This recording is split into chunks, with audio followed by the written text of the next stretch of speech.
Welcome back to yet another episode of the Just You podcast. Today's guest is Dan Eynon. He is a young entrepreneur, owner and operator of Forkin, Perogy, and the Barnyard, Patio, and Pub. He was born in Norfolk County and grew up in a entrepreneurial environment, helping run his family's business at a young age. I myself find Dan very inspiring. He embodies the entrepreneur spirit. He's genuine, and he's always the hardest working person in the room. He's not afraid to push boundaries and challenge the status quo. I know he loves Norfolk County as much as I do, and he's a huge reason as to why this place is so incredible. And now here's today's cocktail. What's up, folks? Today we have the Peachy Pioneer. This one requires a little extra effort, but this needed to match Dan's work ethic. First things first. The key ingredient, peach puree. Add 2 to 3 peaches to a blender alongside 1 teaspoon of vanilla and cinnamon, however much you prefer. Strain puree and refrigerate. Next, combine 2 ounces of bourbon, a ½ ounce of lemon juice, a 1/4 teaspoon of balsamic glaze for some added flavor and sweetness. Shake over ice. Pour mixture into a cocktail glass, over ice of course, and add peach puree. To finish it off, a splash of ginger beer. If you're feeling entrepreneurial today, crack some black pepper on top. The Peachy Pioneer. Now here is Dan Eynon. Hey you, you're listening to Just Drew, Just Drew, Just Drew. And then that adjusts, so you can kind of move it, wherever you want. It's just a little, there you go. Wow. That was a way better production and setup than I did in the last one. Oh, yeah? We had stands everywhere and cables everywhere. Oh, yeah. We still have to do a lot of cable management here, but We just ran the cables this morning. He came over at 11. I was like, man, I just need your hand. Like, I need to figure out where we're going to put the lighting. And, I just haven't really, found a day to sit down and, think about everything. Of course. So. Well, especially the first time you're down here, too, right? Yeah. You're probably going to, change things moving forward, right? And how you're going to have things. Yeah, and in the previous studio was also temporary. So it's it's a rental. So I can't really drill into the wall and the ceilings because, once I know where I like things, I'm going to permanently drill the camera in and permanently drill the light in. Absolutely.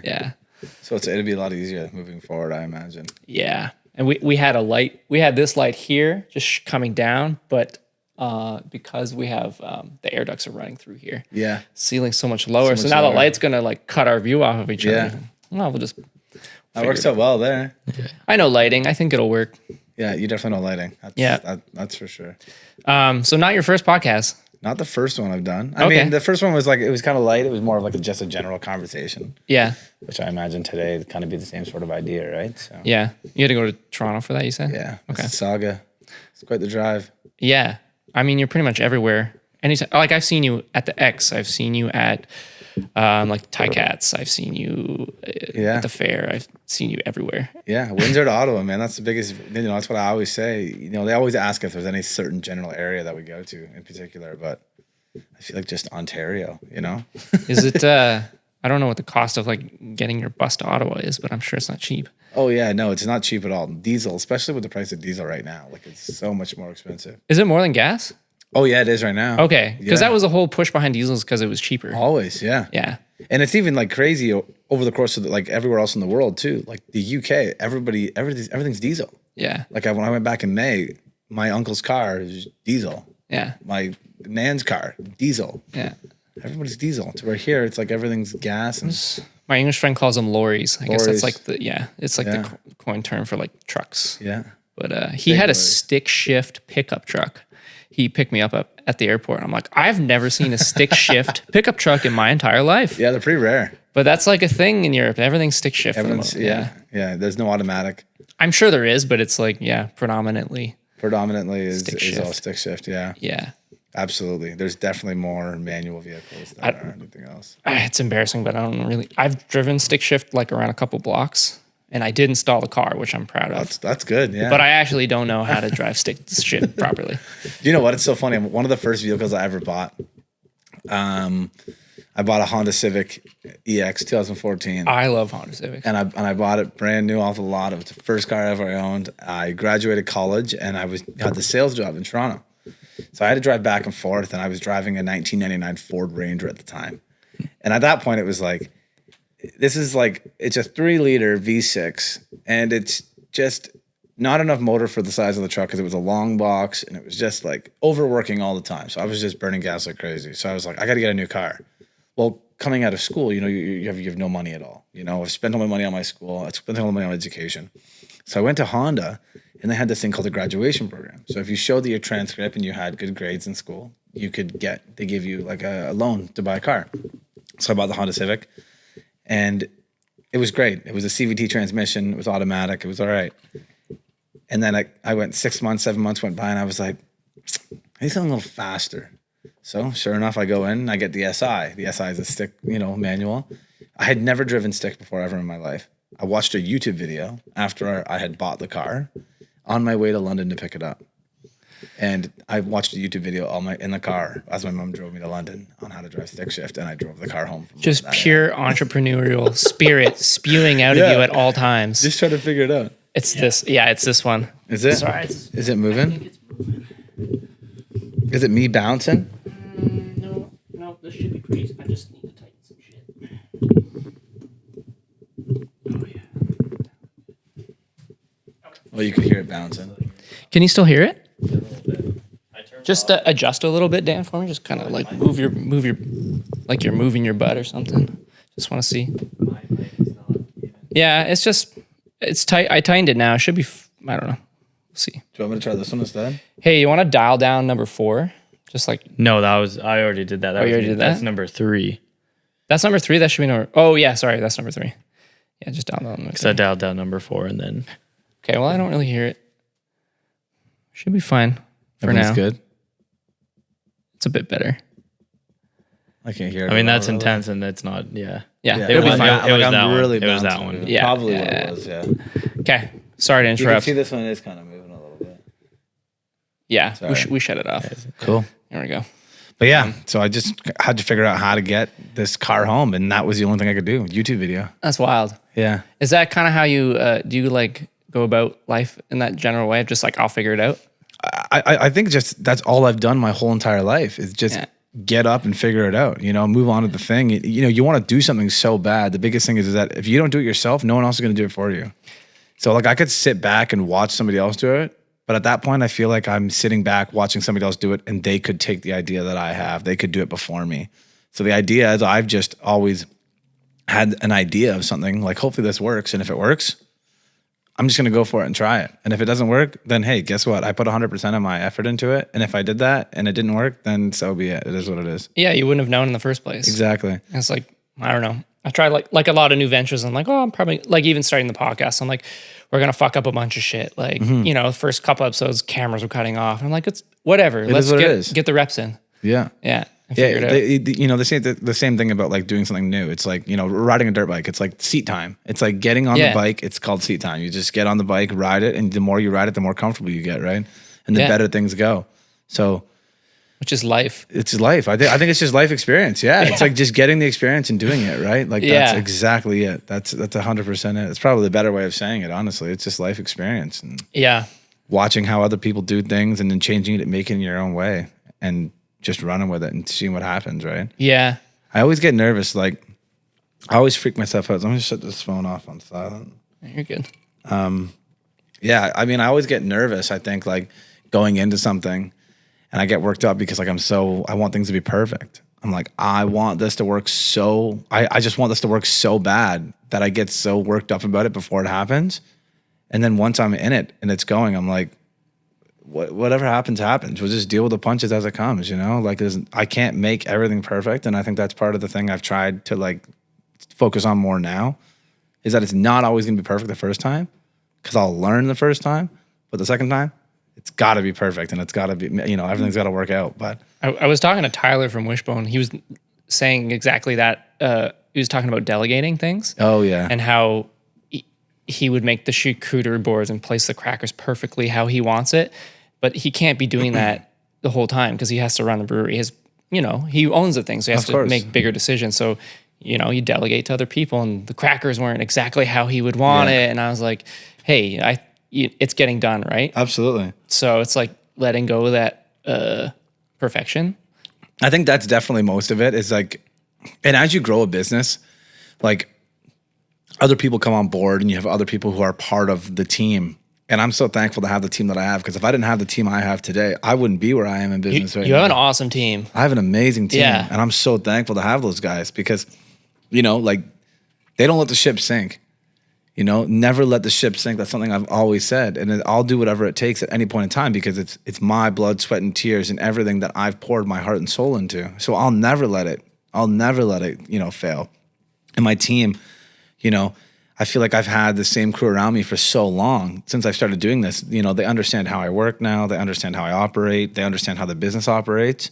And they understand, you know, like they have more care for it as well. And that's something that you just can't ask for anybody to do, right? So Yeah. it takes a real, you know, real person and somebody who's really a part of a business and cares to do that. So it's the delegation has been hard for sure. You know, it's finding out what areas and what means to do that and where to put it, right? Who's good at what? Exactly. Yeah. And I think it takes time to figure that out, you know? Yeah. I feel like in the business now where it's gotten, I've started to accept the fact that there's certain areas of business that I'm not good at. Yeah. And even though it's my business and it's something that I've just carried on to do, I'm not the best at that. So me now, moving forward, I've delegated that position to somebody else who is better at it on our team. And, you know, like this year, the whole accounting has changed. And the accounting is like before, just go out and make money. Just go out and do this. Just go out and do that. You know, just go out and make that money. Just go out and do these festivals. But at the same time, the accounting and the backside of the business is more important than actually physically going out and doing the festival. Yeah. And it's also like, it's looking at, okay, you're going to travel this festival. Like, you know, what do you think you'll make and how many hours are you putting into it? And then is it worth it? Time versus money versus staff you have to hire and travel costs. And absolutely. And I think it's just like, you know, now being able to see that all on paper, it makes it way easier because now I'm able to, you know, dial it back and say, hey, we had a great weekend. But what about the weekend was great? We had 4 events on. You know, was this event great or was this event really good and this one wasn't so good? And the profits that we made from this one just covered the loss on this one, you know? Now I'm able to see it from a bit of a better side of things and I can understand it way better. And it's nice because I got so many things running through my head at the end of the day of so many different things that are moving and going and everything's moving at a different pace, right? And it never stops. Like I get up in the morning, it just never ends. It never stops. But it's like now having the different delegation of people, they're able to come to me like, hey, Dan, this worked out. This didn't work out. And it's like, okay, well, let's realign for next time. Let's make sure that we're doing what makes sense moving forward, right? yeah. So it's hard to find that balance though. Like it really is hard to find that balance. But we're getting there. It's taking some time, but I mean, Man, you've come a long way, like just from the Perogy truck, and then you bought the bus, and now you have Barnyard. And I gotta say, like the volleyball is absolutely genius. I look so forward to Tuesdays now. Yeah, like I'm excited about Tuesdays. And it's like that middle of the week, you know. Like I say, Tuesdays are the middle of the week for us because you know Saturday, Sundays we're working at the restaurant, but you know Tuesdays are kind of like Sunday afternoons for us, you know, which are kind of nice. It's not overly busy at the restaurant. People are kind of just getting back into the week, getting work done, getting caught up from Monday. Yeah. And then you look forward to Tuesday, we got volleyball. So sick. It's like, it's kind of like Tyler's, he was saying Sunday at Wishbone was his dead days. Like not great for business. Yeah. And now he makes the most on Sundays. Yeah. Just because he threw trivia in every Sunday. Yeah. And it's small things like that, like, you know, just bring people into the place. And I think that's, you know, what we did with Barnyard was I was trying to find a way to get more people there all the time. And like growing up in Simcoe my whole entire life, only other place I ever went was Boston Pizza. Listen, nothing wrong with Boston Pizza. It's a chain. It's Boston Pizza. You know, it's Boston Pizza. Yeah, and locally owned people buy the franchise, and So like nothing against Boston Pizza, but at the end of the day, it was just like I could go and do what I did at Boston Pizza in someone's basement. You know, I could have just gone and sat at a buddy's house and just had a couple of drinks. So it wasn't like. It's not the atmosphere. I think it's the atmosphere of being out in a bar, being out, you know, just being out.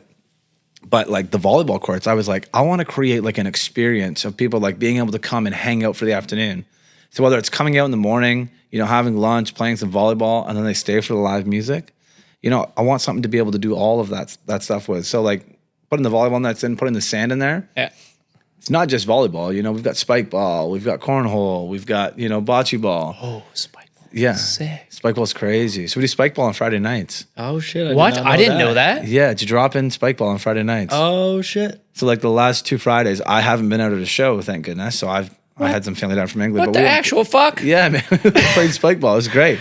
And it's so fun in the sand because you literally jump, dive like everywhere. Yeah. It's Yo, great. I am so in for that. And it's so funny. So Sunday, I had to cover the restaurant. I had to work a shift. So was it Saturday? No, sorry. Saturday night. We had live band there. So I had to cover the shift at the restaurant. One of the kids wanted to go away. So I covered the shift at the restaurant, and you know, we got slammed. It was nuts. We had the Echelons, we had Hannah Dolson and them all there, and there's just local guys from Waterford as well, which is amazing.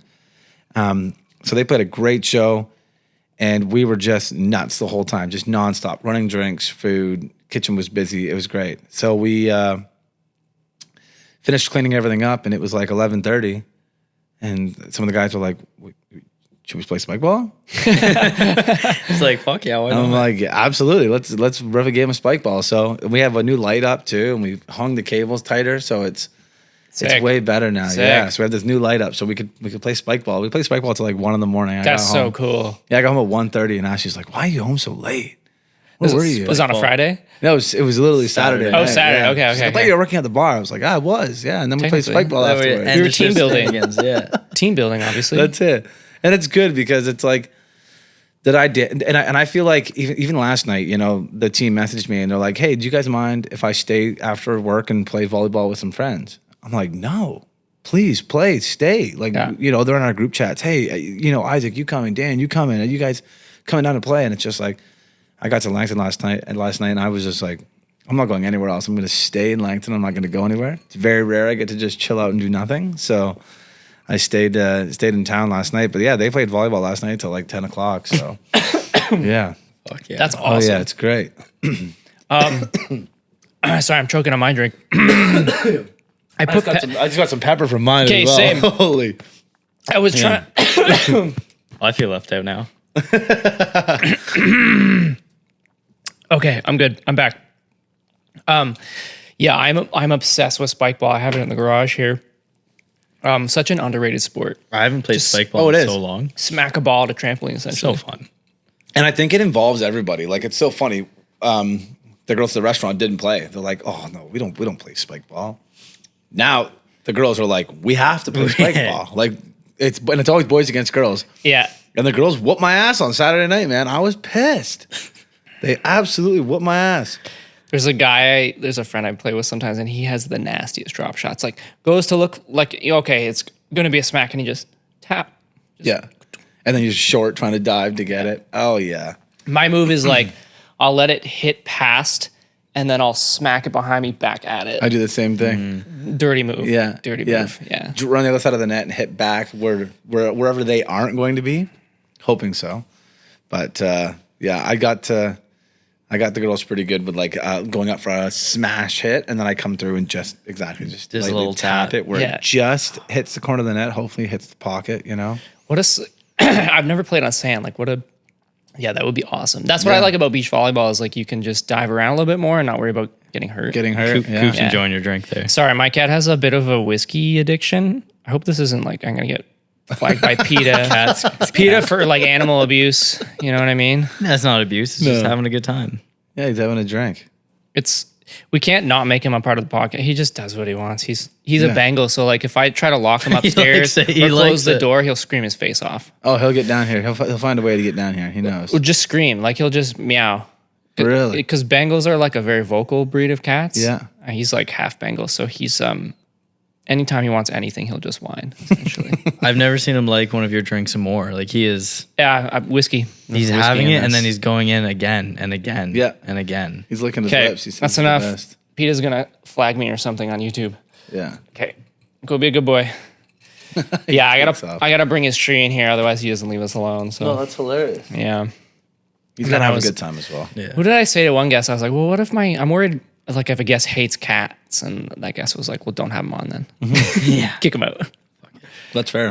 I grew up with dogs, never liked cats, and then I moved in with Ashley, and she grew up with cats, and she's like, well, I want a cat. So Now we have a cat. No, you love cats. Now I love cats. Yeah. I grew up with dogs as well. Never been a cat guy. But my Ashley was going at me like, we gotta get a cat. We gotta get a cat. We gotta get a cat. Well, yours is for utility purposes now. Ours is, utility purposes, yeah. Catch the field mice. Yeah. That's exactly That's necessary. Yep. Cousin Yeah. mine did the same thing. Yeah. She's got livestock and stuff, but course. mice is a problem. So Yeah, and especially being out here in the fields, like it's no idea what's gonna happen. yeah. And it's just funny because they're just tiny little field mice. They're not gonna do they'll anything. get them, in it's so everywhere and funny just when they make nests you see them run across the road. chew. Oh yeah, You just see the little You can tail. just see the tail. Yeah, Yeah. It happens all the time. Oh, that's going to dance barn. Yeah, exactly. And in Party in the barn Perogy somewhere. Palace. Yeah, exactly. But we even the dogs yesterday morning. Rogi ran around the back of the barn, and I was like, "Where did he go?" Maybe he's just walking around. So I got up from the chair from the driveway, walk over there, and I look out, and he's just in the middle of the soybean field with his, and I can't see his body, just his head sticking up over the soybeans, right? And I'm like, "What are you doing? Get over here!" It's hunting. So he puts his head down, and he starts walking really slowly towards me, and I completely lose sight of him. I think he's walking towards me. No, he's walking the other way. Next thing you know, a cat comes flying around. He's right out the soybean pit. shit. He's chasing the cat. Where does the cat go next? Into the cornfield. Where does he go? Into the cornfield. Yeah, the cornfield's, the stalks are about 14 feet high, and I can't see, so. Yeah, they're gone. He doesn't go anywhere. I'll yell for him, and he'll come back, but Yeah. Love Cats to are chase very cats. territorial. they are. Yeah. Yeah. They have like a perimeter. You have 2 dogs now, don't you? Two, yeah. Yeah. Rogi and Tato. Tato. Yeah. Tato's a good name. Yeah, it's worked Pierogi's out good. so well, Like yeah. pierogi. Yeah, kind of like Perogy. Potato like Nice. potato. Yeah, and Tato like potato. Yeah. Nice. I like love it. So it's so funny how my family, my dogs are named around the business. you know? Yeah. Everything's around. It's crazy how much Perogy involved. Empire. Exactly. Yeah. And Rogi and Tato, it's just hilarious. Yeah. Rogi's Good from names too. Like just on their potato own. and pierogi. No, just Tato. Tato? Tayto. Okay. And then Rogi is Rogey. Okay. Like okay. Rogi. Yeah. I wasn't sure if that you got the Tato from potato and the rogi from Oh yeah. pierogi. Okay. That's exactly how Got we it, took it. got Yeah, it. yeah. And That's awesome. and it's so funny because they just absolutely love each other. And they're such good dogs. Are they both rescue dogs, or I know Rogi was? Rogi was a rescue. Yeah, Rogi was a street dog in Iran. Yeah, a little bit timid when you got. Yeah, afraid of his own shadow. Yeah, And he's come around tenfold. Even since moving to Langton here, he is just living his best life. living his best life. He Nice, gets to go love run in the that. field every day. That's It's awesome. the best thing for That's him. awesome. And Tato just came from a dairy farm in Tilsonburg, so Oh fuck yeah! she's local. Yeah, His local dog. she was a local before I was. Yeah, so she's great. She's so funny. When we first got him, I got them together, and I felt like I finally got Rogi settled, and he was so good, and he was getting to be a really good boy, and then he started to get down. He looked like he was moping a little bit, and I was like, maybe he needs a friend. He needs a Dad's always sister. busy, and Yeah, Dad's working lots. He needs something. And so I got him Tato. And then I bring Tato home with Ashley, and Rogi is hates Tato. Literally wants nothing to do with her, growling at her, showing her his teeth. And I'm like, oh no, I've just literally saved this dog. Now I've just ruined his life again. So I felt so bad. And then literally a week went by. And he had just opened up to her completely, and she's totally brought him around now. Mm-hmm. He's a totally different dog now with her than he was when I got him and just had him on his own. He's a totally different dog. She's super outgoing and loves every single person. To her, Rogi's I don't hate you, I don't dislike you, but I'll just stay over here and you can just go over there. He's not I'll just come up and everybody can pet me. He's just I'll just chill. I'll just sit here and whatever. What kind of dogs are they? Tato's a golden retriever. She's a purebred. That was my assumption. 'Cause Yeah. You said she likes everybody. Everybody, yeah. Yeah. She could get kidnapped by anybody. Anybody would take her and she would okay. go. Yeah, Let's okay. go. You got food? No problem. I'll come. Yeah. And Rogi is, they say a shepherd mix, Okay. but mixed with what? I'm not sure. yeah, He's a unique super- looking dog. Yeah, Unique looking dog. yeah. He's got a shepherd, a golden retriever. They say Afghani hound in him. He's got a really long snout. Okay. That's the one from Iran? Yeah, Okay. yeah. But he was a street dog, so the story behind him was kind of crazy. How did he go from the streets of Iran to the streets of Langton? Well, This girl pretty who owns the pharmacy, or she's a pharmacist in Waterford. She's got some family, and she's from Iran. So they basically bought a property. Her friend's a lawyer in Iran, but not like a lawyer here. It's just different part of the world, you know? Well, one, not a democracy, so there's that. Yeah. Exactly. So that'd be an interesting being in law there. Yeah. Yeah. So she's obviously got money and stuff as well. So they bought a property together in Iran, and it's a concrete like compound. It's just like a fenced in area. And basically they're using that to like home the dogs and get the dogs off the streets and then find homes for them. So the mother of Rogi was found with her ears cut off, Oh, fuck. walking around the streets, pregnant with Rogi and a litter of 5 others. So they took the pups in, they birthed the pups, did everything they needed to do, took care of them, raised them, and then was basically like, okay, now we got to find homes. So we got to ship them to Canada. So and then I was looking for a dog and trying to go through all these different SPCAs and all these dog rescue companies and whatnot like that. And it's so crazy. I got approved by the SPCA in St. Catharines, like Niagara Falls, but I didn't get anything here in Norfolk or anything. So they say that there's like a huge demand for dogs and animals who need homes. I got a call from Niagara Falls. This is the craziest thing. I'll never forget this. You've been approved, Dan, but there's a waiting list. I said, what? How can there be a waiting list They make for it all these dogs? Yeah, they make it out like there's not enough homes for them. Yeah. Yeah. But there's a waiting list for me to rescue one of these dogs in the shelter that wants to live a life in the house that I have. Like, I don't understand. So it was so funny. I was in Waterford with the food truck one night at Old Town Hall, and we were operating, and this girl came by with this like funky looking dog. His short hair was sticking up everywhere. And I was like, oh, wow, what a unique looking dog. She said, oh, I just rescued him from overseas. And I was like, oh, wow, that's amazing. Like, I've been trying to rescue a dog for a little while here, but haven't, you know. And she's like, oh, tell me about it. They just put you through the ringer. It's almost as if you're applying for a mortgage or something, you know? Like, it's like a full background check. They come check your house. They got to check your job. They got to check everything. Like, it's a pretty extensive procedure. Like you're adopting a human almost. Yeah. Yeah. Yeah. Like, I'm taking over a kid. I mean, sometimes they probably take as much work as a kid, but you know, I don't know anything about that yet, but maybe one day we'll see. I don't know. But I said to her, you know, I'm trying to find a dog, but I can't believe how hard it is. And she's just like, well, actually, my friend's actually fostering a dog right now and they're looking for a home for him. And I was like, no way. And she said, yeah, it's this dog from Iran. And I was like, well, here's my contact details. Like, I'd love to be able to get in touch with the owner. And, you know, not 2 minutes later, the owner, the person who's fostering the dog, comes walking around the corner of the building of Old Town Hall as I'm talking to this woman. So I'm like, what?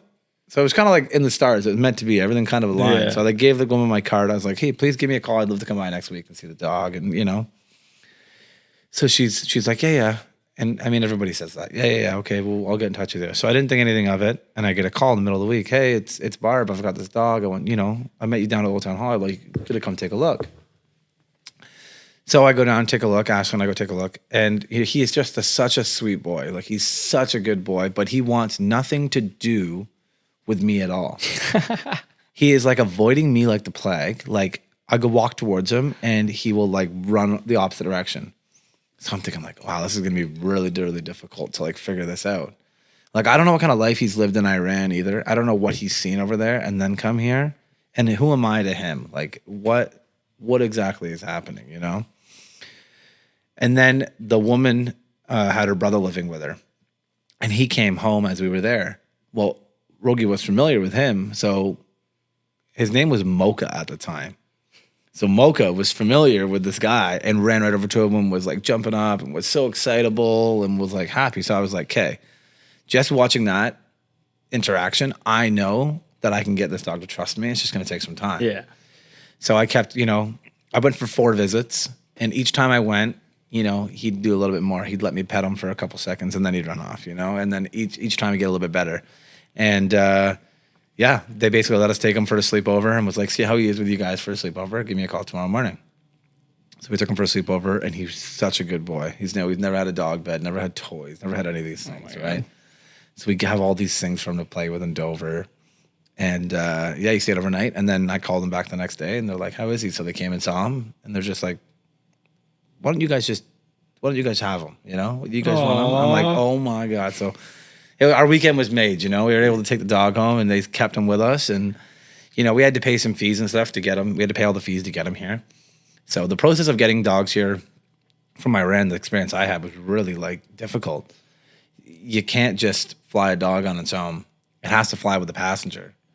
But people in Iran are afraid of dogs because they roam in packs on the streets. Oh shit! So like trying to convince somebody to be like, hey, can you just bring this wild animal over in a crate for me? They're like, yeah. So "Please I had don't." to pay for the girl's flight to get him here, and then pay for her to fly back home. Yeah. And then we rescued all of them. So I got my friends to adopt his sister, and then another couple adopted his brother in Ancaster, and then another lady in Toronto took the mother, and then there was one more that went to Montreal. Did I say Montreal already? Nope. Yeah, Montreal. One went to What a Montreal. network.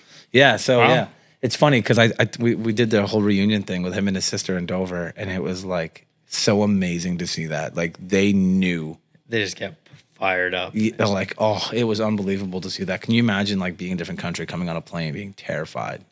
It's like no idea. No- Your no family's idea. like Yeah. no idea what's happening. Yeah. And then all of a sudden, you know, Like there's my yeah. little puppy I grew up Yeah, with. that's Yeah. exactly it. It's so funny because I have the cutest photo of them side by side. Oh. And it's actually Carly Ward who really? has Rogi's sister. Oh, nice. And her name's Diamond. So Okay. it's so funny. Yeah. All right. Crazy story. But yeah, that's how we got Rogi. Yeah, that's awesome. I have some cousins that rescued a dog, like South America area, but same Yeah. thing, very timid.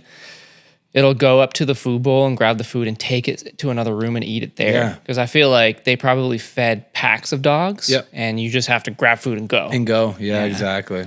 But like completely different dog now. Oh, that's amazing to see. Yeah, Like giving them a second shot at life and like another opportunity. yeah, It's so rewarding to be able to see that. And it's so amazing, you know, like I love those dogs. Like what those dogs have done in my life is just, you can't explain it to anybody. Like it is just, you know, those that have animals in their lives are like, holy, you never thought that would make that happen. You didn't save the dog. The dog Saved saved you. me. Yeah, that's exactly it. Yeah, I see that a lot. That's exactly it. And it's so true. It's so true. Especially like, you know, COVID and everything that happened, the world was kind of like crazy. Nobody really knew what was going on. So, especially when you live on your own too, it was different, right? And then For sure. being able to come home to a dog all the time is it's the best, right? Yeah. So, yeah. I work a lot from home, so it's nice having like a little buddy here. of course. Yeah, absolutely. Now mine, you know, just constantly want to go outside and play. And, you know, so they make me feel guilty. Yesterday I was doing work outside on my laptop all day and they were running around the yard doing whatever they had to do. But, Yeah. you know, At least they got each other, right? they got Like, each other. yeah. That's exactly it. So I don't feel as bad. You know, sometimes they're at home for, you know, a few hours on their own, but like they need to rest. They need to, you know, and they have each other, you know. So we're just leaving one on their own. It's kind of difficult. Too, Yeah. Right? You got one pair of eyes looking at you like, Yeah. I'm all alone. Yeah, exactly. Got to do something about it. Lonely. Yeah. So lonely. That's it. I do miss dogs. I really do. I bet. I grew up with a racing dog, a Whippet. Do you know the Whippet breed? They're do. like smaller greyhounds. Okay. So maybe like, I don't know, 1/3 the size, but Oh, wow. just as quick. Oh, I bet. Yeah. They look sounds identical, quick. just smaller. That's what I always say. I should get Rogi into like agility training because he's so fast. So fast. He's the like shepherd mix, possibly. Is that the Yeah. one? Yeah. Yeah. He looks Or like like- a fast dog. He's like, it's so got, fast. Like He's so agile and he's Yeah. just, you know, jumps everything and, you know. When you watch the videos of the dogs like jumping up like the 20-foot wall. Oh, yeah. Those are Malamutes, which are like pretty much a shepherd. That's insane. They're like essentially a shepherd. Yeah. That's crazy. Those are like a lot of the police dogs are Malamutes. And, Yeah. Yeah. That's wild. What an experience. Insane breed. Oh, yeah. Yeah. Dogs are crazy. Cat's coming now, though. I know that's coming on the pipe. you can have one of mine. I got two, and I am sick of them. Oh, really? Yeah. I just live in a small apartment, and I rescued a cat. Yeah. It's like the opposite story. It's like the dog saved you. It's like no, Yeah. this cat's killing me. It's like, I brought It's in. not even close. It's like yin and yang. Yeah, I brought in a pregnant cat, which I Oh, didn't know was jeez. pregnant. Yeah. Didn't know, and it had 8 kittens in my little apartment. So it was Can Oh I my God. can I interject? How Yeah. long did you have the cat until you were like, like a month. It must have. had intercourse the night before I brought it into my apartment, because like the timeline of like Google was like, yeah, it's like whatever it was, I think 50 or 60 days. It was like, okay, like a month in, we thought, okay, we're feeding it too much. Yeah. Like it's getting bigger. It's getting bigger and Too bigger. And all of a sudden just nipples. And I'm like, you fucking slut. Yeah, you're pregnant. Yeah. No Trojan way. horsed me. I was so mad. I was like, I didn't want a cat at all. And I brought this sad looking pregnant cat into my house and then had 8, which was a hilarious nightmare because like 8 little kittens. It's like, these are adorable, but fuck. Yeah, that's It's a lot. And we kept 1, gave the rest away. Drew was going to take 1, missed out on a good one. That was the only We good tested it out. one. Yeah. This didn't work. Cooper wasn't a big fan. Cooper's an only child syndrome. The thing is like me and Ash it's rare. We're not home much. Yeah. And so we don't want to leave a kitten alone, especially alone with an adult cat that doesn't like it. Yeah, of course. And I'm sure there's an adjustment period. Yeah. I'm sure he would love it eventually, but it's like for that meantime, it's like, man, I really have You to be would have to around this commit, kitten. yeah, And commit it's like, to, like, I don't, a while. I just don't have time. Of course. It's one of those things, right? Like, and that's why, like, you know, getting the 2 dogs, I find it was so much better because they're able to entertain each other. Yeah. And take care of themselves. And It was kind of it's not that I'm leaving them for hours and days, you know? Like, No. Yeah. popping out back and forth to town, you know, festivals, Ashley's work schedule, you know. Do you ever bring him to festivals with you? Yeah, I tried to. That can't Tato be easy. does really well. But the 2 of them are like, Rogi's like the fun police. He's like, no one's allowed to have fun. So like, no That's live good music. though. That's good, right? Yeah. Like, Yeah, he keeps everybody on their toes. It's like no live music. He He's doesn't there for like it. business. Yeah, exactly. Business only. Focused. Yeah. Yeah. And he always looks like he's on watch. He's on guard. You know, he's just looking, making sure everybody's doing what they're supposed to be doing. Yeah. That's And that Tato- shepherd probably. Yeah. And Tato is just like, oh, you got something over there? Oh, you got something yeah. over there? Oh, you got something over there? Yeah. And she's just gone, you know. She just loves everybody. So she does well at festivals. So. nice. What But a it's hard. what a balance between the 2. Oh, yeah, absolutely. Yeah. Absolutely. But she's brought him out of his shell. He's gotten a lot better than what he was, which is good. So It's good. it's nice to have that. I think you made the right choice of like having a second dog. Of For course. Sure. For sure. Of course. And I just seen like, it's so rewarding seeing them together now because I'm like, I can't picture only having one, Yeah. you know? The next one's going to be named Cheddar, I think. I was gonna say, what about are we do you have talking any like kids' cheddar? names? Like Cheddar, yeah. Yeah. Or cheddar pierogi? Yeah. Pierogi Aren't cheddar. you? Double meaning. Yeah. Okay. Yeah, a little bit of both. So Do you got any kids' name? Are you gonna keep going into the kids? I don't know. I don't think I could do that. I don't think I get away with it. Doughboy or something? Yeah, else? dough Fried boy. onion. Yeah. Is that too weird for her? No. Maybe just nicknames down the road probably could get Yeah. away with, but full blown names, no. NASA would not let that happen. Just throw the Progy Dan. Just throw Exactly. the Progy in front of it. Exactly. Throw Perogy in front of it. It's all good. Progy That's- Dave. Yeah. Progy Tyler. Whatever. Yeah. That's what I always say. Hyphenate it. Yeah.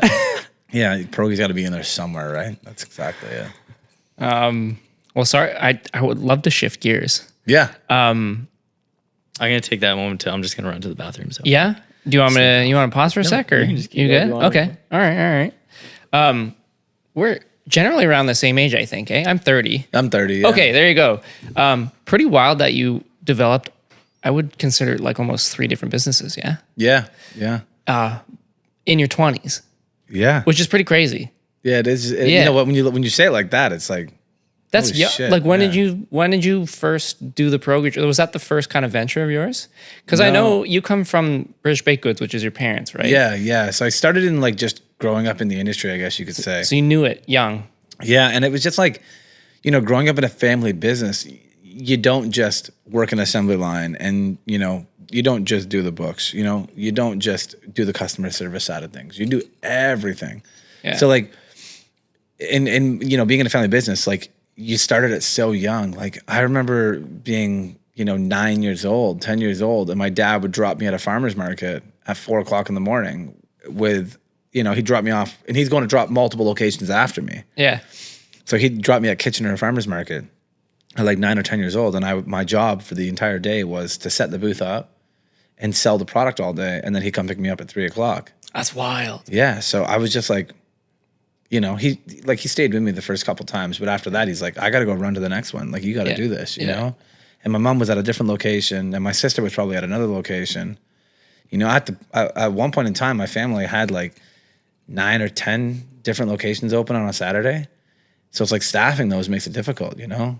That's an operation. I didn't realize that. Yeah, and it's not just in one area either. Like it was, I always remember saying the slang because it was always like it was part of my pitch when I was selling. It's like Hamilton, Kitchener, Cambridge, St. Jacobs, Toronto, and London, and plus also like And other like Sherway Gardens and Erin Mills. And all did these they other always have places. that brick and mortar in Simcoe there? Yeah, so they bought that building in 1999. Okay. So I basically lived there in Simcoe above the building for since 1999. They moved from Hamilton. Wow. Yeah, so it was like coming into the industry and just being involved in the industry. So it wasn't I couldn't escape it either. Yeah. Like we lived above the business. So it's like someone didn't show up for work downstairs.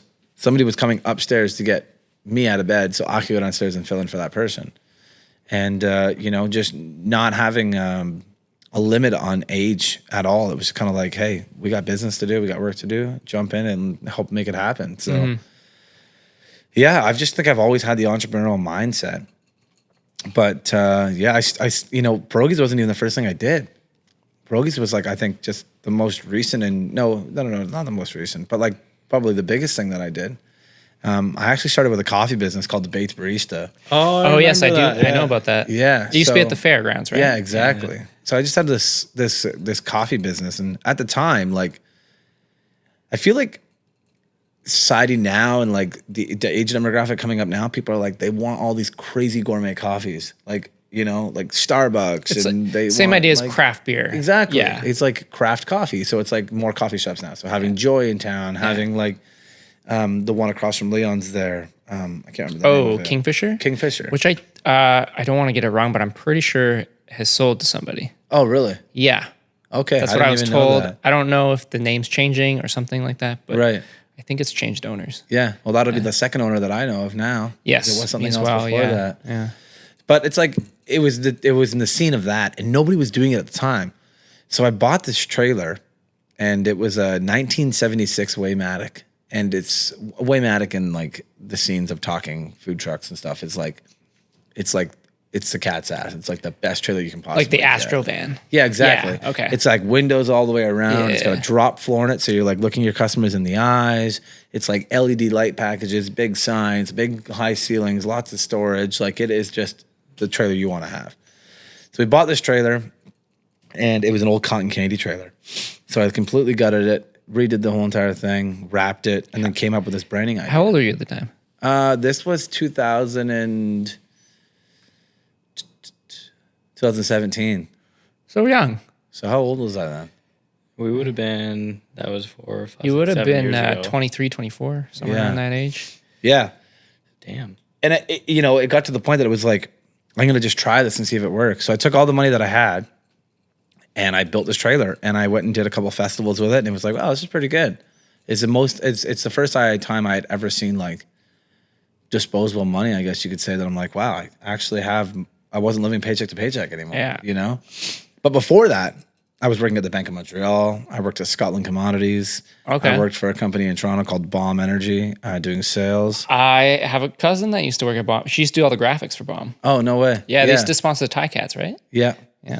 Yeah, so I was a territory manager and regional manager in Toronto. So I sold into all the bars and stores in Toronto. I didn't know that. Yeah, it was wild. That's why I bought that Honda Civic. Oh, Yeah. okay. Good on mileage. Because I was driving back and forth from the city all the time.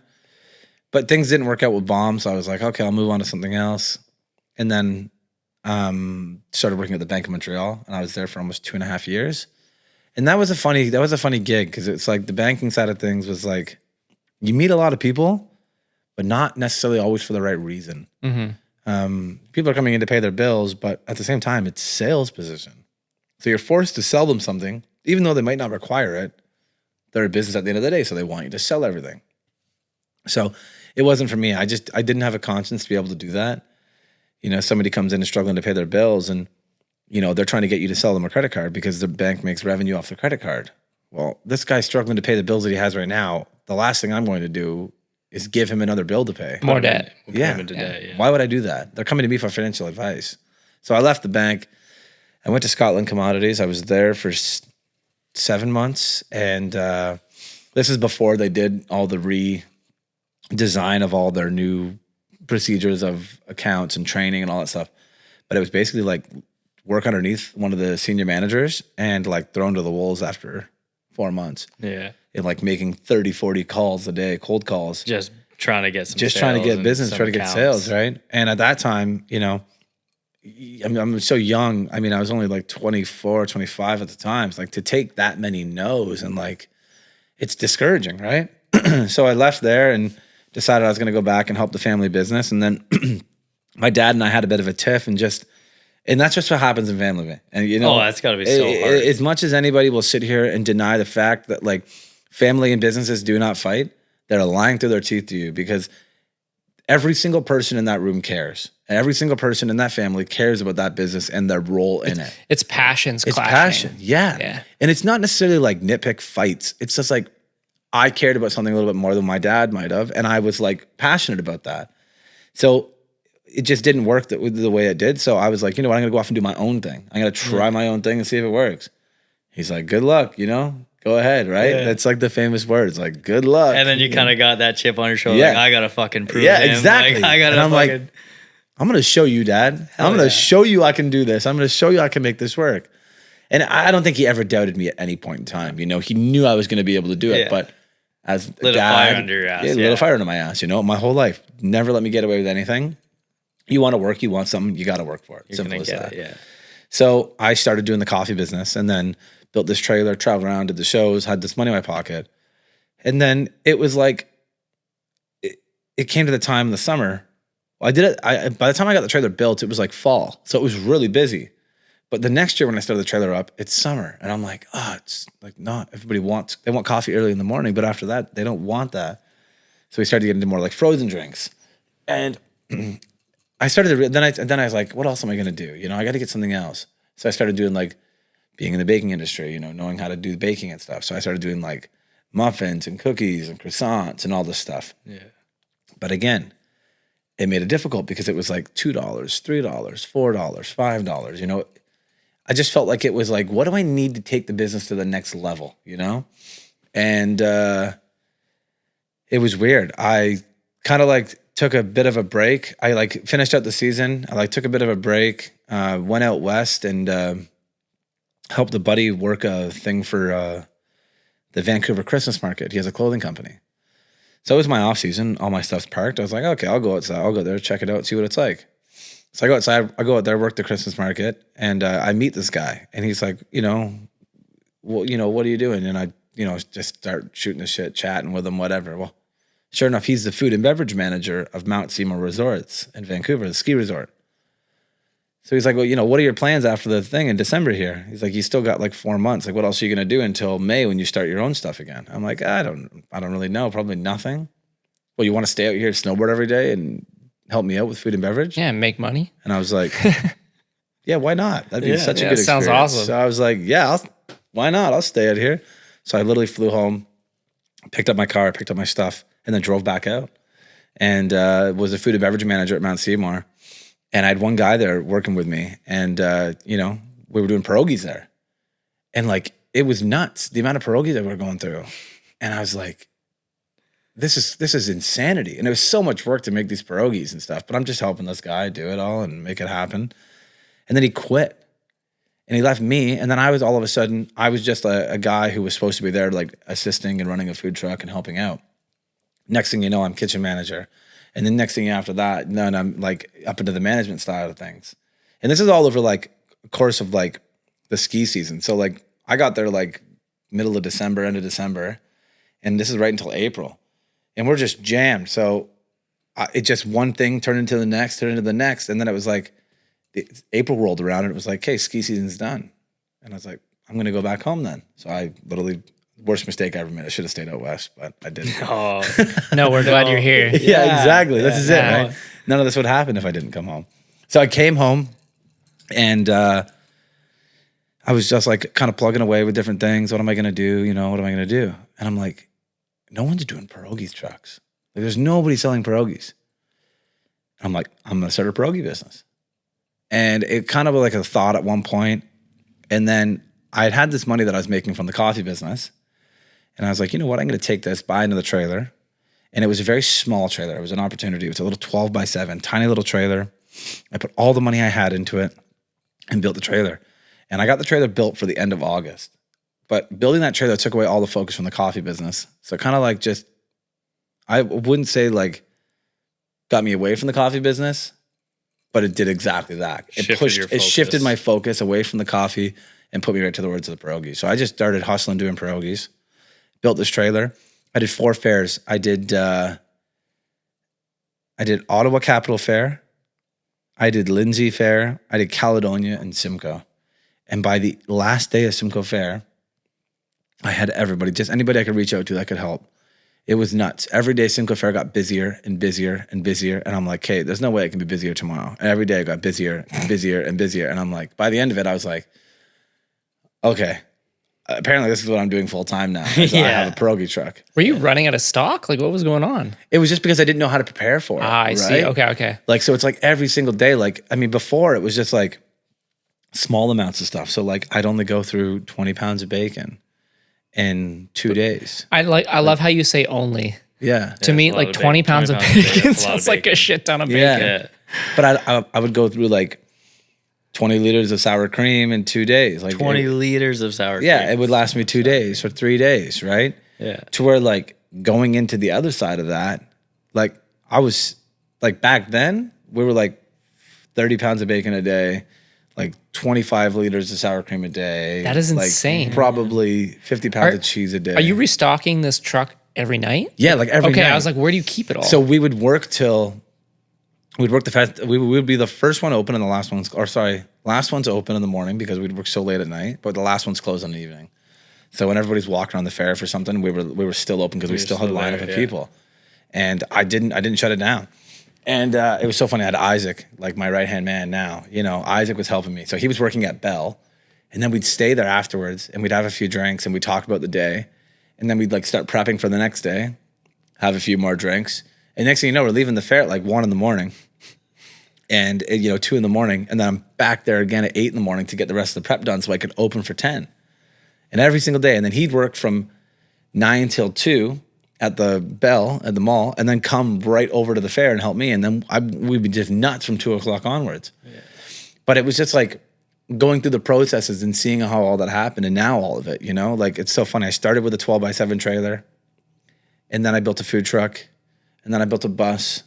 And now I've got a full brick and mortar restaurant. It's kind of just crazy to see the flow and how fast it's happened. Yeah. Like it's, cheers to that. Cheers to that, man. Thank you guys. Congratulations. Thank you, But you know what? At the end of the day, man, it's the team that I have around me.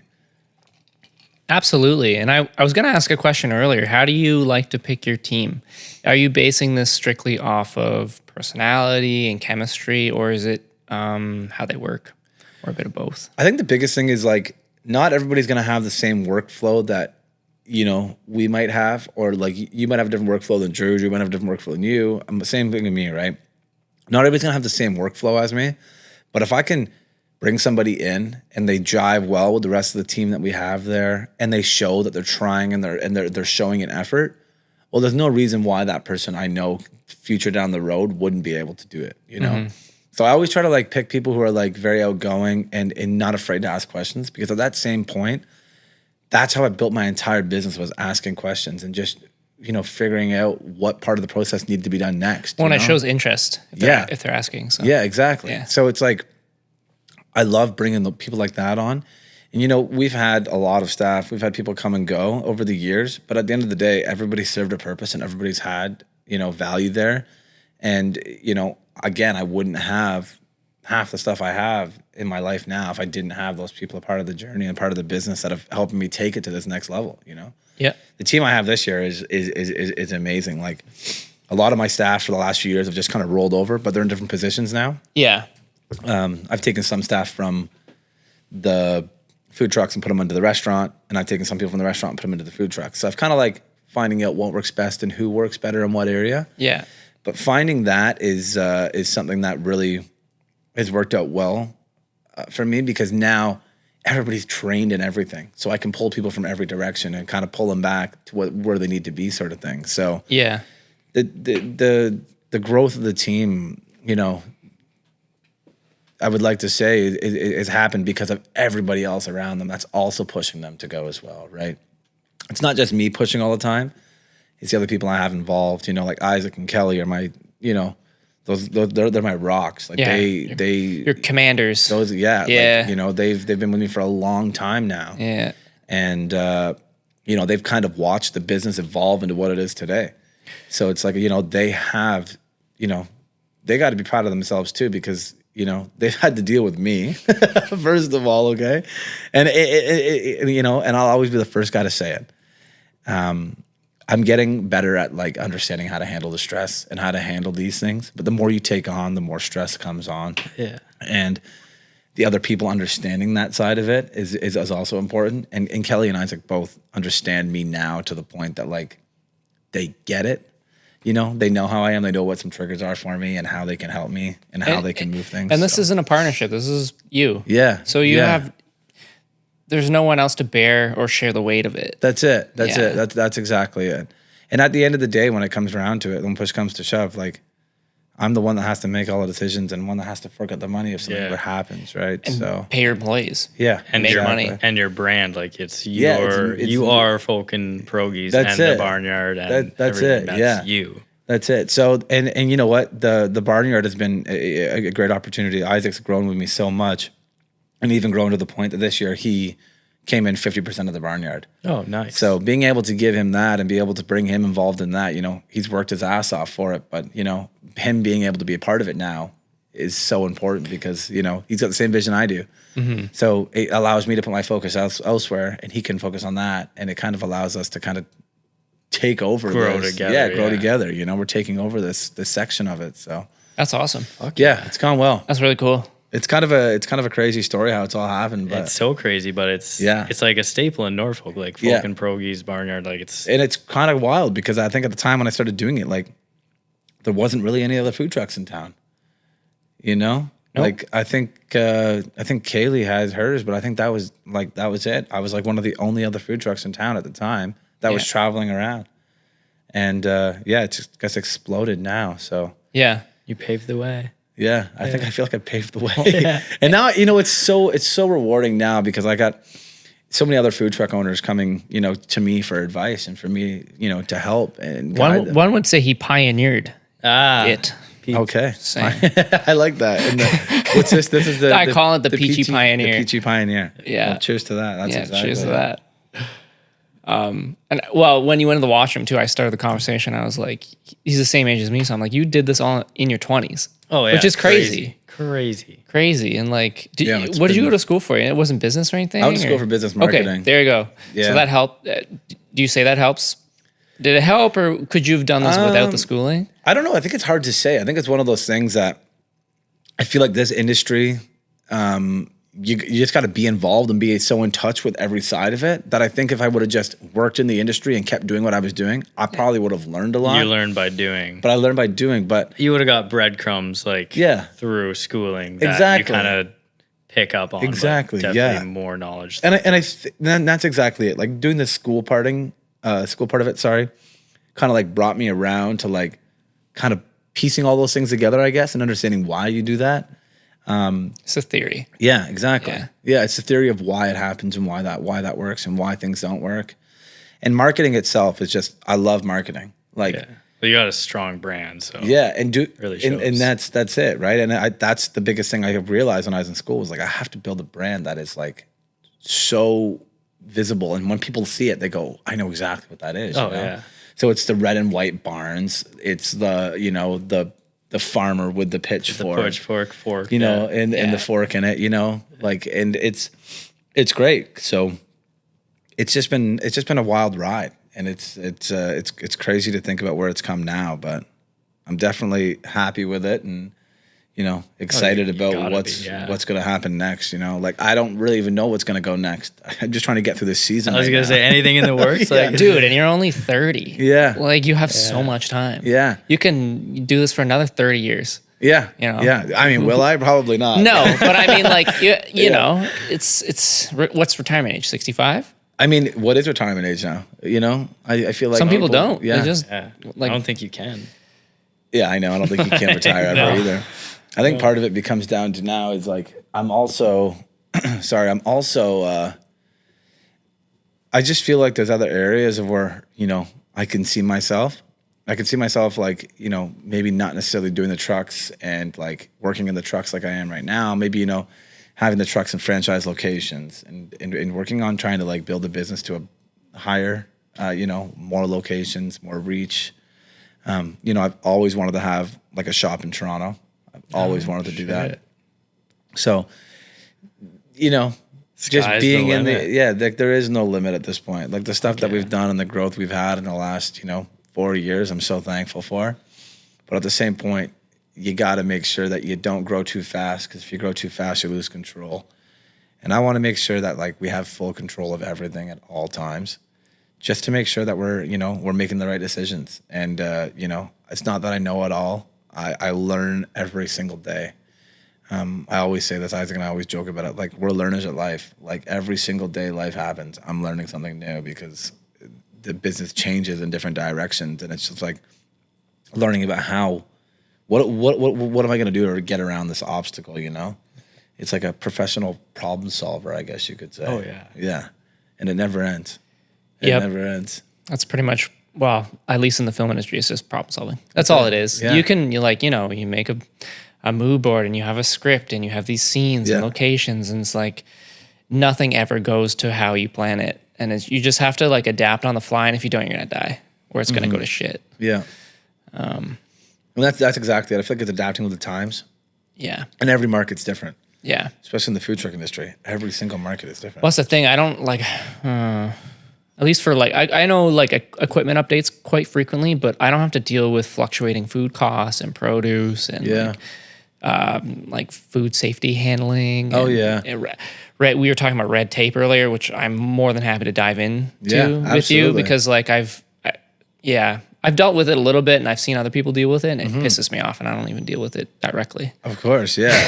I mean, that's the county that we live in, and I think it's just everywhere you go, right? There's some red tape to some degree, and that's been part of the problem for us. Is like, how do we expand within our county boundaries and with these requirements of the city and the townships that we work in? You know, And it's not, you're not the first person I've heard this from. And I don't even know if it's as localized within our county, if it's happening in other counties. I don't know.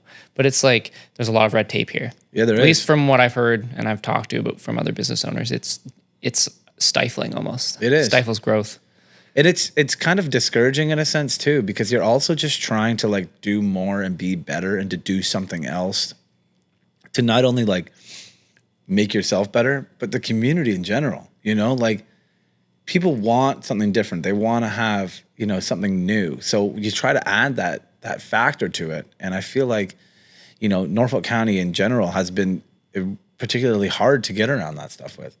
I feel like we have such a old kind of way of doing business that we're not kind of opened up to the new realms of how things operate and how things are operating on a daily basis. And changing. Yeah, forever changing. And, you know, just because this worked for the last 30 years doesn't mean that it's going to continue to work today. And business owners have to go through that every single day. But our county just makes the rules and we just have to follow it. And I feel like at a point in my life when I started doing this, I was like, no, I'm not doing it that way. Because if I play this game right now, I will play this same game with you guys for the rest of my life. And that's not a game that's ever going to allow my business to be successful. So questioning the licensing and questioning the authority of some of these people who are making these decisions and why they're making these decisions. Well, sometimes they don't know why. They just blindly follow. They're Yeah. like, this is the regulation and I have to enforce it, and that's my job. This is what I and was no one, taught. This is we were what I was talking about this with Tyler from Wishbone, just opening a brewery and dealing with alcohol and things Yep. like that. It's like, he's like, the problem he's running into is them just piling Yeah. regulations. And then all of a sudden, all these regulations start to contradict each other. Yeah. And it gets messy, and there's no yeah. corrections or removal. It's just pile, Yep. add.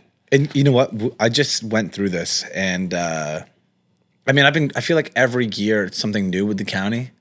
And I mean, I won't dive into past stuff, but I'll just tell you like what we dealt with recently. And it was the expansion of our liquor license to the restaurant. It's become very, very, very difficult. And the problem is that nobody actually knows the true process of how it needs to be done. So I call the AGCO. The AGCO says you have to go to your municipality. it's all dealt with them. Like, oh, you already have a liquor license. I've already paid the money. I already have. That's the everything's done. provincial. That's And now you got to go municipal. Now you go municipal. You want to extend your patio. The AGCO has no problem with extending patios. But it's like, if your municipality, like Norfolk County, has an issue with it, it's up to them, basically. So finding out who to go to after that call was the most difficult and frustrating thing I've ever dealt with in my entire life. I go to one person that says, hey, you have to do this, this, this, this, and this. No problem. So I do exactly what this person says. I went here, here, here, and here, which would be fire, building, health, and then county clerk. So I did exactly that. So I call the fire chief. He comes down, takes a look at it, and he's like, hey, Dan, before he comes down and looks at it, he's like, hey, Dan, I'm not really supposed to come until building comes. I'm like, okay, that's fine. I'll just call building and have them come first. I call building. Building's like, yeah, we can't really come till fire comes. I'm like, sorry? What do you mean? Well, we can't come there until fire comes to make sure the property's safe. And fire is like, well, we can't come until building comes to make sure the property's safe. But building, and then building says, well, we set the capacity. And I'm like, yeah. And he goes, but we need fire to set the capacity because we can overrule fire. And I'm like, again, the only way you can communicate with these guys is through email. Yeah, just a lot of back and forth. You're back and forth, days in between. and I'm days in between, right? So I've already gone now and spent the $20,000 to put the patio extension in. I've put the courts in. I've done all the money. I've spent it now. Yeah. Now I need to recoup my money. So my recouping the money is be getting my liquor license there. No, one place to the next, to the next, to the next. Over the course of 2.5 weeks, building had then come to me and said, actually, you know what? We're not involved in this. We actually don't even need to be involved in this. Huh. Sure enough, I go to county clerk. I go there. She goes, oh, why didn't you come to me first? Like, you have to come to me first. I'm the first person you have to come to. How would you know that? And I'm like, no one ever told me that. Well, what do you mean? How do you not know that? Well, I said if it was clearly listed anywhere, everybody would know that. Well, if everybody knows this. And that's the attitude, eh? Well, everybody knows that. You should know you have to come here first. Yeah. So I went out and got all the other inspections done. County clerk was my last one. I went in to get the county clerk. They gave me the wrong piece of paper after I waited months and months and months and months and months. So I just went in there and I had the attitude that was just like, hey, you have no idea what's going on. And I looked at people and I started saying this. I said, you have no idea what's going on. You have no idea what's going on. And you have absolutely no clue what's going on. So I'm going to start telling you guys what's going on and how things need to be done. Because the AGCO is calling me, asking me why I'm dealing with so many problems. So if somebody wants to take over this call from me, I'll start leading you guys. So that's exactly what I did. I started saying, I need you to do this. I need you to do this. And I need you to do this. And I'm the business owner. Yeah. Why should I be doing that? I pay taxes. I pay taxes. I pay my fees. I've done the money. But nothing ever makes any sense and why they charge you to do it. It's like all these different departments are not communicating with each other, and they all fall under different parts of the government. Yeah, and that to me is so frustrating. Yeah, you were essentially the director of those departments. Yeah, and I was directing these departments. And then, they try to blow the whole, I'm short-staffed. We're short-staffed. Whoa. The show still goes on because my taxes aren't short. My taxes don't get extra leeway. We still pay these dollars to be able to do these. You should get a tax cut for doing all that. Yeah, exactly. It was so funny.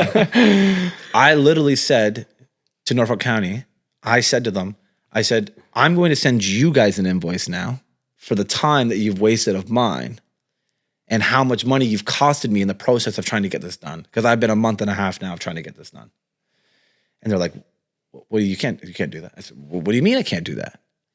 You give me an invoice. You guys are sending me fees all the time. And that's exactly it. So do you know to have a patio in Norfolk County, you have to pay a yearly fee. To have a patio extension, you have to pay a higher yearly fee. So again, why are we trying to encourage tourism in our area and try to bring people in here? Where is that fee going? Exactly. I asked them straight up. I said, this is when I had the deputy clerk. This is like the top. I said, where does this money go? What is this fee for? Because I've paid a fee over here of $357 that paid for health, fire, and building to come. Where does this extra money go for the patio permit? Where does this money go? What's that used for? Who does that pay? Yeah, if it's helping local businesses, then fine. And she said to me, you know what, Dan? I don't have an answer for that. And I said, well, that's unacceptable, because at that point, you need to be able to tell me where all these fees are going and what has to pay for what. She has no idea where the money's going. She said to me, I have no idea. The county's just collecting it. Just collecting. So again, why are we taxing? Why are we making things so difficult for business owners? That's stifling regulation. That's it. Yeah. And that's it. So it's so funny. The bylaw is actually getting rewritten right now. The business bylaw is getting rewritten right now. Because of you? I don't know if it's because of me, but I might have been the guy. I kind of want to Maybe. I want to just believe it's you. I want to say that I kicked up such a fuss. They got so sick of seeing me and hearing from me through emails, phone calls. Like, it just got to the point that I was just showing up at the county building every single day. Good for you, man. And the problem mad is, respect. And the problem is that they look at it like, oh, he's back again. Oh, he's back again. Oh, he's back again. Well, there's a reason why I'm back again, because you're not doing your job of what needs to be done. And then it's so funny. I go in there and I'm asking questions of like, hey, who does this? Who does this? Well, I don't know. Maybe this person, maybe. And I'm like, well, how do you not know? Like, if somebody comes to me and says, hey, who do I call about catering? Yeah. I can't go. None of my staff are going to go, I don't honestly, I don't really know. Like, what? You're running a business, man. Yeah. And this is it. Like, They're running the county. And this is what I've done the entire time I've been in business, is that, like, I feel like all I've done is either argue with the county or fight with the county on things, because I'm just questioning why we have such old practices that don't work in this day and age of businesses in operation. It simply doesn't. Yeah, and the regulations put in place, and that person you're dealing with at the whatever office will leave, and a new person will come in, and they won't question that regulation that's been there for 30, 40 years. Yeah, they'll just go, this is the regulation, so that's what you have to do. Like, up until last year, I was not allowed to email a single thing. So I have to go get all my certifications, I had to get everything. I had to scan it or print them or do whatever. Then I'd take the whole package to the office and physically drop it off. Otherwise, they wouldn't issue me a license. And I said, like, have you guys ever worked with PDFs before? Like, I can show you how to work a like PDF. Encrypted PDFs? Yeah, exactly. Like, I can put it in a locked folder for you with a code on it, so nobody else can get into this. Yeah. I said, but we don't need to do that, because it's general paperwork that I can send in one email to you. Sure enough, last year they changed. Now they accept emails. Coincidence. It's funny. And it's so funny because I said this, I just don't play these games, and I don't want to play these games. But at the end of the day, I feel like there's so many other businesses that are involved in it that just do it because they say this is what we have to do. Well, that's when I said, like, mad right? respect to you, because it's probably more convenient for these businesses to go along than fight it. Yeah. And you are choosing to go out of your way to fight it, which is fight it. fucking awesome. Yeah, and I want to make it better for everybody. Yeah. You know? Like, I want to make it better for you. Yeah. Like, the shit you had to deal with, man. Yeah, because I was going to say, because some businesses are just scared and they're like, well, I don't want to upset the county because I need to run my business because I've already put so much money into it. It's like, if something happens and they come around and be like, oh, nope, sorry. See, you're SOL. It could be as simple as, like, a wall being connected to another wall. Yeah, something crazy. And if you just take that one 2x4 out, it's fine. If you put it up, it's not fine. Yeah, exactly. But at the end of the day, nobody knows what is right and what is wrong. Yeah. And nobody wants to take responsibility. That's what I really have found what the problem is that nobody wants to take responsibility for it. And that makes it incredibly difficult to operate. Is that if you don't want to take responsibility for your actions, then how are you ever going to do anything? You know? Like, everything I do, I take responsibility for because I do it. So yeah, I did go to the county, and I did take a chance at, like, letting them have an earful of me one day. But at that same point, I'm not arguing things that are incorrect. I'm arguing things that are just wrong. Sorry, I am arguing things that are wrong and incorrect. I'm not just arguing for the sake of arguing. Like, these are things that, like, not only me, but, like, multiple people. And when somebody else looks at me from the county and they go, yeah, we've had this issue before. Well, Fix it. why don't we fix it then? Why do we still have these same problems every single year? Let's make it easier for businesses to, like, thrive and grow. Yeah, and just, exactly. like, be businesses in Norfolk County. It's administration, but, like, very administration that isn't communicating well. Exactly. Yeah. And another problem is, like, economic development. Like, economic development is supposed to focus on, like, tourism and bringing more people to town and bringing, like, how do we bring more tourism to our local businesses, right? Again, I'm trying to bring more attention and more attraction to my restaurant by putting 2 volleyball courts in.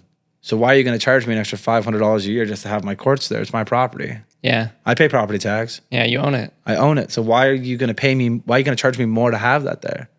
Like, where does that money go? Like, I don't have a sign on the highway. I don't have all these other things. Like, where does the money go? And that's the problem is that nobody wants to speak up and actually see where the money goes. And that's what I've like kind of just been disagreeing with. It's like, I would love to see where all the money goes.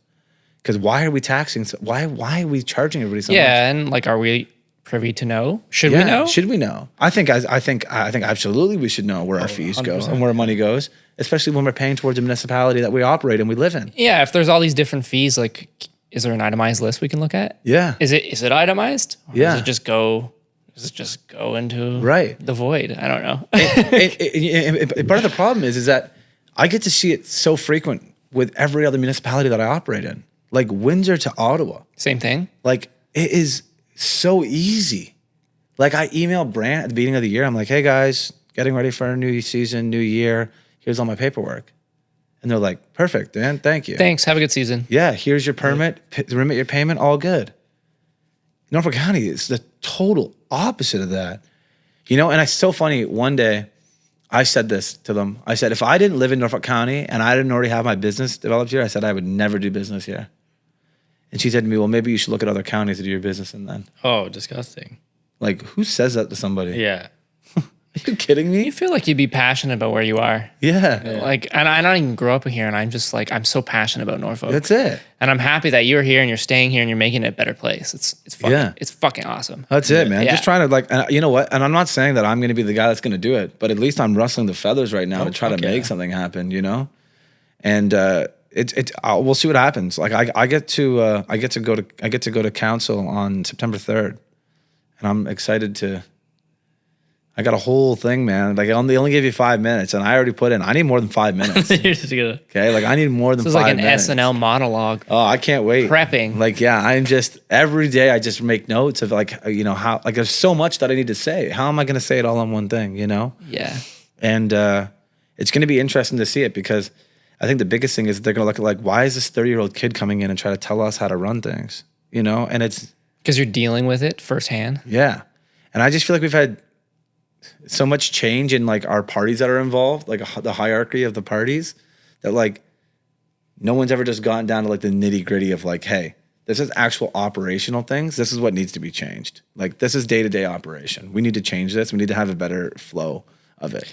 Yeah, and who's the person that can decide to change it? I don't know. I don't know who that is. That's it. But I just want somebody to take responsibility and be like, hey, yeah, you're right. Yeah. I can make that happen. Yeah. I can make that change. You know, I get it. We see it. And the thing is that we got a lot of these people who are making these decisions are the ones that sit behind a desk at a computer, who have read a book and think they understand how the business operates, but it doesn't operate like that. Until you've worked in the business and you understand the side of it, that what actually happens and how it goes and how it needs to be done, you'll never understand the frustration from the business owner side of things. You know, at the end of the day, they still all go home and they get a paycheck. Yeah. No matter what happens. No matter what happens. If they get that permit done or not, they still get a paycheck. If I don't get my permits done and I don't get my stuff submitted on time and I can't operate, I don't make a living. You know, and I'm at that scrutiny of, like, this hierarchy of somebody else to be involved to make those decisions for you. And that means not only you don't make a living, but your staff. Like, My staff. you have a huge team now. It's I got like, 20 people rely on me for a paycheck. Yeah. You know, they got kids. who They are gotta a feed. part of the same community as this person Exactly. getting a paycheck, so they should care. Exactly. They should care. And it just funnels down. It starts at the top, and, like, it's true saying. It starts at the top and funnels down. That's exactly what happens. And then everybody is affected by it, right? So we'll see what happens. And I just hope that we can kind of pull some things together. But it's so funny. Like, I feel like I talked to almost every food truck owner in Norfolk County this year about these similar issues, and everyone's had the same problems. And I just laugh. Like, it's so funny. I just get used to the calls now, because I'm like, I already know what you're going to say to me before you even call me. Yeah. Like, I already know what's going to happen. Yeah, why even do it? Yeah. It's like, I've been there. I've done this. Like, here we go. Here we go again. This is what I did. Just go and do this. You know? Yeah. And I understand there's certain things that need to be done, and obviously certain areas to make sure that business operations happen properly. And there's certain laws and bylaws. I get that. Food safety and health and safety. There's a reason everything's regulated Yeah. And we're not like other countries where just like bad accidents are happening and Of course. and nothing's getting Of course. fixed. But But I just think the communication level can change. yeah, for sure. Like we need to communicate more. I think like especially our internals need to communicate a lot more between one another to see exactly what's happening, you know? Yeah, just you getting bounced around from fire to building Yeah. to it's like they were just sending you to each other in a circle. Absolutely. And Drew, I imagine you dealt with some of the similar things, you know? Yeah. One person said it was okay and the next person said it wasn't, you know? Yeah, a little bit of cat and mouse, I think. But Yeah. It's frustrating. He's downplaying it. yeah, Yeah. I'm still, yeah. I can understand. I think he's still in the middle of it, so he's biting his tongue. Yeah, I don't have anything to say. No comment. No comment. That's okay. I'm just, Doing what you got to do, man. doing what I gotta do. That's it. Do what you got to do to get through and do what you got to do to almost keep the 4, business, Yeah. business alive. So, Jeez, man. Well, thanks for coming on, like, telling us all your stress. no, man. Thank you guys for having me.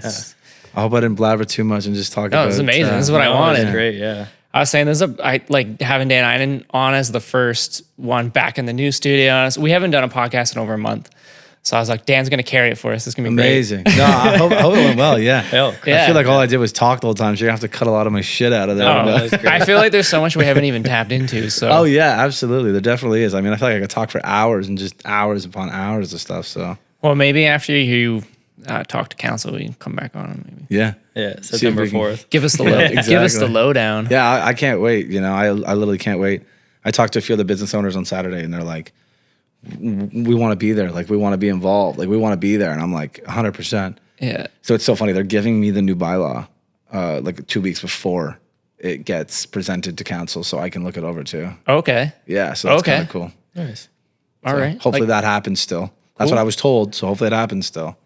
Because then I can look it over and, you know, and see these practices and these why things happen. yeah. The biggest thing is just asking questions. Let's find out why. Yeah. That's what I want to know. Yeah. Why where and everything's where are going. things going and why are they going there? Yeah, exactly. That's exactly it. Where's the money? Yeah, where's the money? That's it. That's it.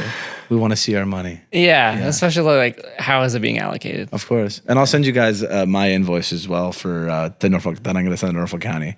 You're going to get a really big joke and laugh out of it, but I can't wait. I'm Yeah, I sending wanna see it. I'm sending my first invoice to Norfolk County next week, and I literally cannot wait. So, I mean, I hope you get something out of it. oh yeah, it's going to be hilarious. Like Yeah. they're going to go, what is this? And I'm just going to keep following up, asking for my payment of my wasted time. So they can't get me out of that place. I'm going to tell you that right now. I'm not going down without a fight. Good for you, Dan. That's it. Crazy bastard. But no, thank you guys so much, man. I appreciate being able to Yeah. just chat with you guys about it all too. And we know you're super busy, so thanks for taking the time. No, hey, Yeah. I Yeah. appreciate you guys having me on here, man. It's been great. All right. Well, until next time, thanks for listening, everybody. Cheers. Cheers. Cheers to Dan. Cool, man. Hope that went out well for you guys. Oh, that crushed it. I'll breathe. I was just sitting here, just listening. I was like, oh.